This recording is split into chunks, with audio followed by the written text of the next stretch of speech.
Alright, what's happening, y'all? It's your boy Rico from Street Scores coming to y'all with a quick report, a quick update. We have some good news and bad news for both topics. First of all, we have to talk about Washington's Pro Bowlers and alternates. Who got snubbed, who deserved to make it, all of that type of stuff.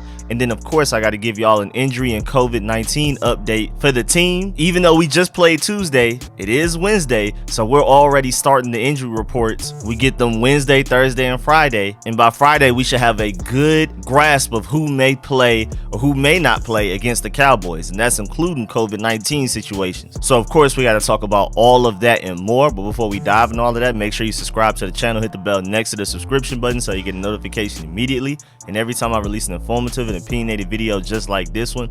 Also, make sure you check out the rest of the channel. All of my videos are organized in playlists. I even have a comedy playlist for all of my funny videos. Make sure you go check out my Washington football team versus Eagles review and analysis, where I go position group by position group and also talk about a set few coaches as well. And without further ado, let's get it.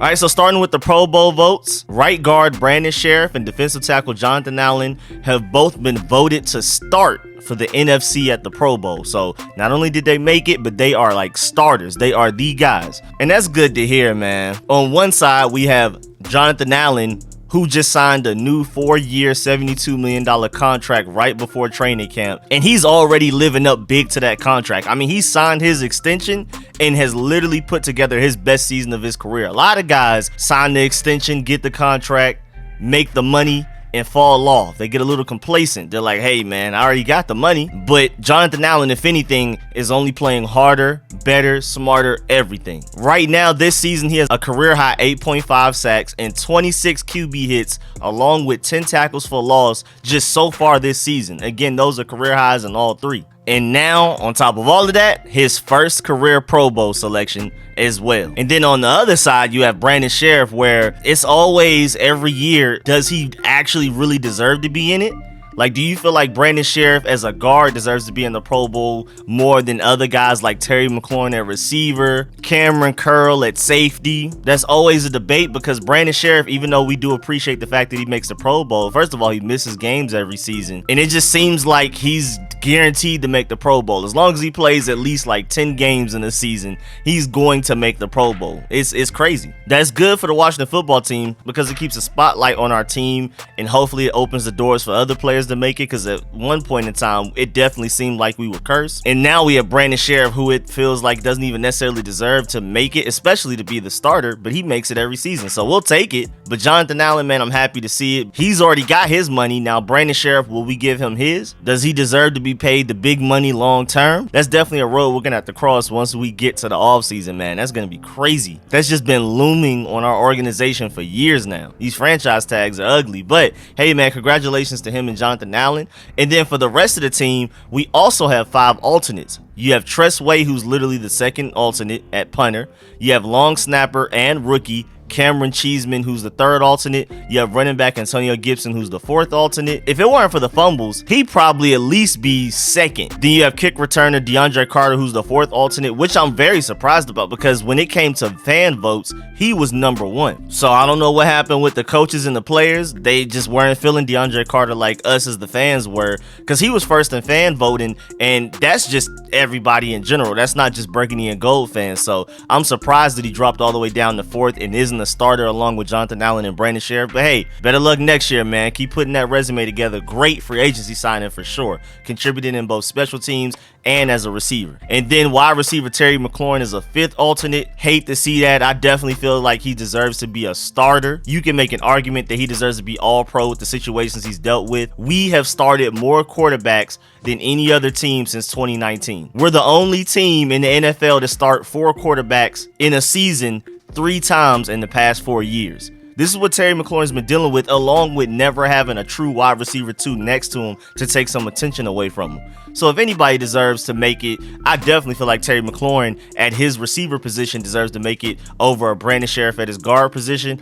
But hey, man, hopefully once we get that franchise quarterback, that guy that can actually get Terry McLaurin the ball when he's open, not underthrow him when he's open deep downfield, a guy that can open the playbook up for Scott Turner and allow other guys to contribute so Terry McLaurin can finally stop getting double and triple team, I think that's when Terry McLaurin will finally make the Pro Bowl. So if you're one of those guys that feel like we don't need a franchise quarterback, even if you don't feel like we need one to win the Super Bowl, which I strongly disagree with, at least have some sympathy for Terry McLaurin because he deserves better. And honestly, if I've said it before, if I'm Terry McLaurin and my contract comes up and we haven't even put forth a real effort to get a franchise quarterback, I'm gone. I'm sorry. If I'm Terry McLaurin, I hope he doesn't leave, but if I'm Terry McLaurin and we don't attack quarterback aggressively this offseason, trade for one, draft one, whatever you got to do, maybe do both. If it doesn't at least look like we're really trying, which we honestly haven't in the past couple of years, basically since he's been here, we just keep trying to put bandages over the situation and not a real long-term solution. If I'm Terry McLaurin, I'm out. Terry McLaurin on another team with a franchise quarterback is automatically making the Pro Bowl. And on top of that, as far as other snubs, I mean, Cameron Curl, I can't be too mad. He's flying severely under the radar, so I'm not surprised, but I am still a little upset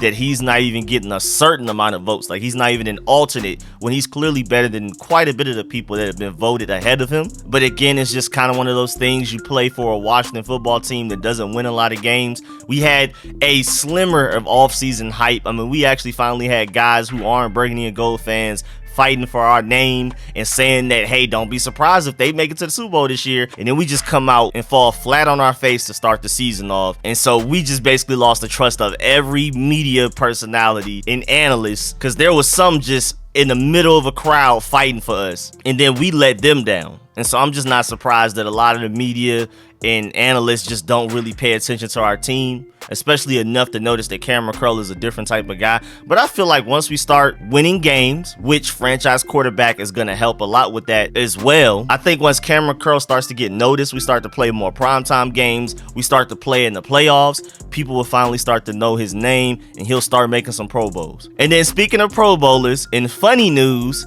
teams without a single Pro Bowler, Jets, Broncos, Jaguars, Texans, Lions, and our NFC East neighbors, the Giants. And then as far as injury updates, starting with the injury report for us versus the Cowboys. As far as the did not participate, you have Landon Collins with the foot injury that's been bothering him. Antonio Gibson now with the toe injury again, basically something similar to what he was dealing with last year as far as the turf toe. Ron Rivera said that he tried to work through it in that game against the Eagles, but he's definitely struggling with it. Then William Jackson, we saw him get hurt. He suffered a calf injury. He did not participate in practice today. And then defensive end Daniel Wise with his knee. I believe he was the one that got chop blocked. I don't know how that wasn't a penalty. That needs to be severely fined. They need to take that out of the game. That definitely needs to be talked about over the offseason. We need to be the team, if anybody, at the owners' meetings, punching the table to get that removed from the game, man, because it's ridiculous. I mean, Logan Thomas and now Daniel Wise within just a few weeks of each other. And then, of course, Curtis Samuel with his new hamstring injury. He was dealing with a groin the majority of the season. Now it's a hamstring. He was limited. Linebacker Jamin Davis with his shoulder injury was also limited. Defensive end James Smith-Williams with an illness was also limited. He's been dealing with that illness for over a week now, which is crazy. It's not COVID-19, but he's been sick for a minute. And then wide receiver Adam Humphries with his rib injury. He fully participated, so he seems like he's good. Then on the Cowboys side of thing, tackle Tyron Smith with an ankle injury did not participate. You have running back Corey Clement with the toe injury. He was limited. Defensive end DeMarcus Lawrence with the foot injury was limited. And then running back Tony Pollard also with the foot injury was limited. And then you have running back Ezekiel Elliott with the knee injury full. So it looks like, if anything, the Cowboys are going to be even healthier than they were when we played them last time. And if anything, we're going to be way less healthy than when we played them, with between COVID-19 and just even more injuries piling up. So, I mean, this is looking like a recipe for disaster, but who knows, man? We came out strong against the Eagles. Maybe we can come out strong against the Cowboys and hold on to a lead. We'll see. Also, in bad news, as to why I have him on the screen, Washington has placed linebacker Cole Holcomb on the COVID-19 reserve list. And that is a big loss for us, man. Cole Holcomb has basically been our Mike linebacker all season. one of the most important players. He's clearly improved in coverage big time. He's improved all around in his linebacker play. And most importantly, he's played all but 13 defensive snaps this season. I believe the only game he hasn't played 100% of defensive snaps was against the Falcons when he got hurt and came back in later on. So just a guy that literally has only missed 13 plays this entire season. To lose him, I mean, trying to find a way to make up for his loss is going to be crazy. So we gotta hope he's able to get off of that COVID-19 list before we play the Cowboys. I mean, you saw the pick six he had against Dak Prescott the last time we played him. That man is very impactful. He was even making plays in coverage sometimes. You need him healthy. Without him, it can get really ugly. People may not notice it yet how important Cole Holcomb is to this defense, but if he doesn't play, oh, you'll notice. I mean, you saw it with Landon Collins out. And Landon Collins does play multiple positions, but he's not even on the field anywhere near as much as a Cole Holcomb is game to game. So you're going to really notice a hole in this defense if Cole Holcomb can't play. But then in positive news, Washington also activated offensive tackle Cornelius Lucas off of the COVID-19 reserve list, which is really interesting because, like, we have Sadiq Charles starting at guard with Wes Schweitzer on injured reserve and Brandon Scherff banged up. And then we already got Samuel Cosme back at right tackle. So would we consider moving Cornelius Lucas to guard? I really don't know. I mean, we're trying to mix and match this offensive line any way we can.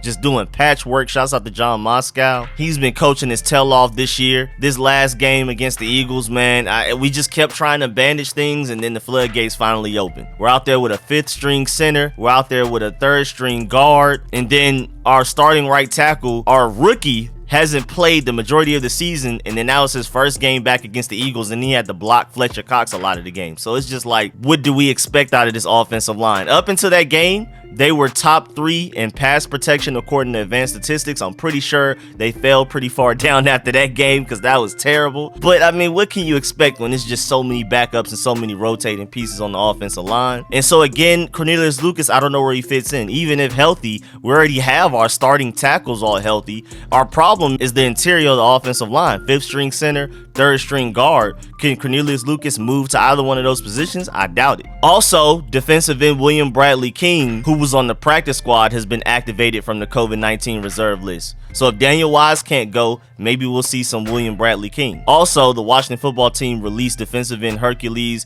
Mataafa from the practice squad. And then lastly, some interesting snap counts versus the Eagles. You had Antonio Gibson playing 43 snaps and Jared Patterson playing 10.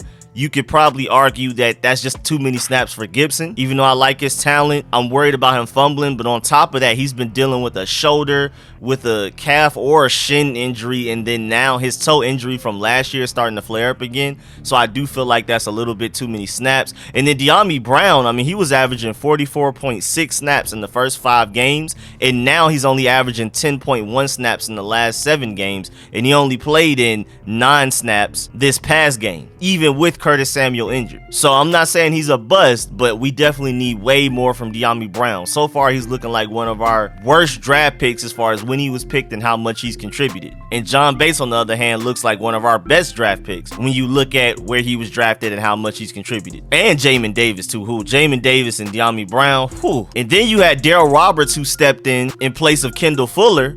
He played in all 71 defensive snaps and literally played 0 weeks 1 through 14. So we're just digging deep into our depth, deep into our bag, just to find guys to play.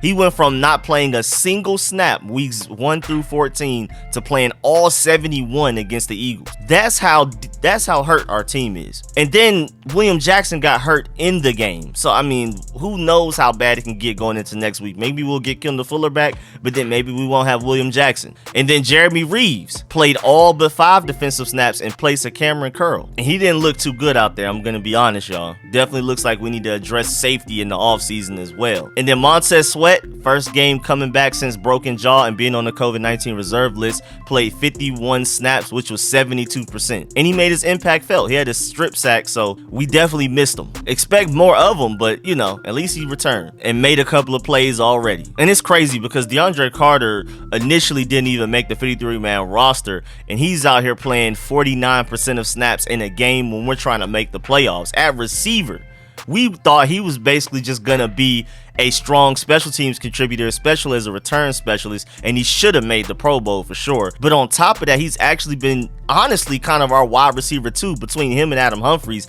And then I'm still not exactly sure why Cam Sims doesn't get the ball. Whenever the ball is thrown towards him, he seems to make plays, but at least he played 25 snaps, which is 45% of offensive snaps against the Eagles. So that's kind of some good news. That's trending in the right direction for him, but I'm still not exactly sure why he's not more involved in the offense. You saw that play he made against the Cowboys. It's also very interesting too that with Cameron Curl being more of a strong safety in my opinion than anything, that we replaced him with Jeremy Reeves, who's clearly a free safety. So we just had two free safeties out there all the time. Bobby McCain played all defensive snaps, 71, 100%, and Jeremy Reeves played in 93% of the defensive snaps, like I already talked about, all but 5, 66 of them. Whereas DeShazer Everett, who's another strong safety, only played in 10 defensive snaps, which is 14%. So that's a little weird because, again, I feel like Cameron Curl is more of a strong safety than free safety, even though he kind of does everything on the field. He even plays some slot corner, and it's just very interesting that we basically just went out there with 2 free safeties for the majority of the game. And that may be a strong clue as to why the run game just killed us. I mean, granted, the defensive line,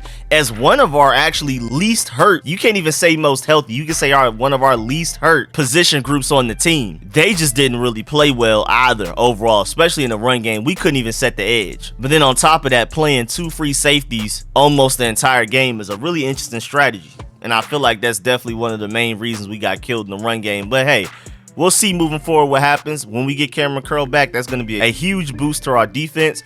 But we may have lost Cole Holcomb in the process. We may get Kendall Fuller back, but we may have lost William Jackson in the process. I mean, we just can't seem to put it all together, man. But yeah, man, that's the end of this video. Please get in the comment section. Let me know how you feel about everything discussed in this video. Please like this video if you liked it, if you learned anything. And as always, man, I appreciate all of the support, man. Big time. Shouts out to everybody that pulls up to the streams and donates and leaves a like, man. Any way you can support, I'll take it, man. I really appreciate it. And of course, I appreciate all of my sponsors, especially my Pro Bowl sponsors whose name you see scrolling on the screen right now. Man, I really appreciate y'all. I'll catch y'all later. I'm out.